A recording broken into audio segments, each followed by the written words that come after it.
Le festival Roy en scène sera le grand rendez-vous théâtral de ce début de saison 2013-2014. Parmi les 30 représentations qui seront proposées du 4 au 20 octobre, Des fleurs pour Algernon est une comédie à ne pas rater. Elle vient en effet de recevoir le double prix de la meilleure pièce et de la meilleure comédie lors du palmarès des nouveaux prix du théâtre qui remplace les Molières depuis cette année. À quoi ils pensent les gens intelligents? À des choses intéressantes, mais c'est quoi des choses intéressantes? Moi, j'en connais pas. Sur scène, l'acteur Grégory Gadebois joue cet homme qui subit une opération du cerveau pour le rendre plus intelligent. Je prends des cours de piano, de violoncelle et de composition. Le but, la direction d'orchestre. Le TAM présentera une vingtaine d'autres pièces au cours de cette nouvelle saison, avec de nombreuses têtes d'affiche. Ainsi, Richard Boringer sera sur les planches royoises le 26 novembre pour interpréter sa propre vie dans Traîne pas trop sous la pluie. François Morel présentera son dernier spectacle, La fin du monde est pour dimanche, le 14 janvier. Et enfin, dans un registre plus classique, Michel Bouquet jouera Le Roi Summer d'Eugène Ionesco le 4 février. Si je décidais de ne pas mourir, si je décidais de ne pas me décider. Avec une bonne crise cardiaque, nous n'aurions pas eu tant d'histoires. Les crises cardiaques, c'est pour les hommes d'affaires.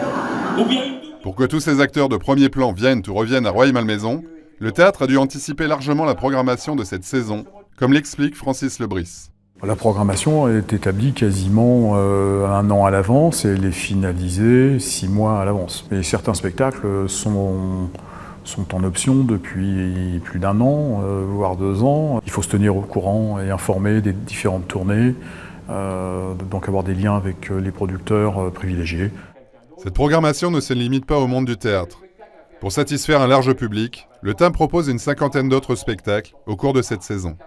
On a des chanteurs, on a de l'opéra, on a des danseurs, on a du spectacle de cirque. J'ai déjà quelques idées et puis aussi un spectacle musical avec un pianiste aux 50 doigts, paraît-il.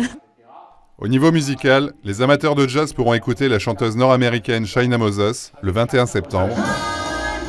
Les inconditionnels de rock devront attendre le 30 avril 2014 pour découvrir le chanteur Étienne Dao. Et pour les passionnés de musique traditionnelle, le groupe Celtic Legend se produira au début du mois de décembre 2013.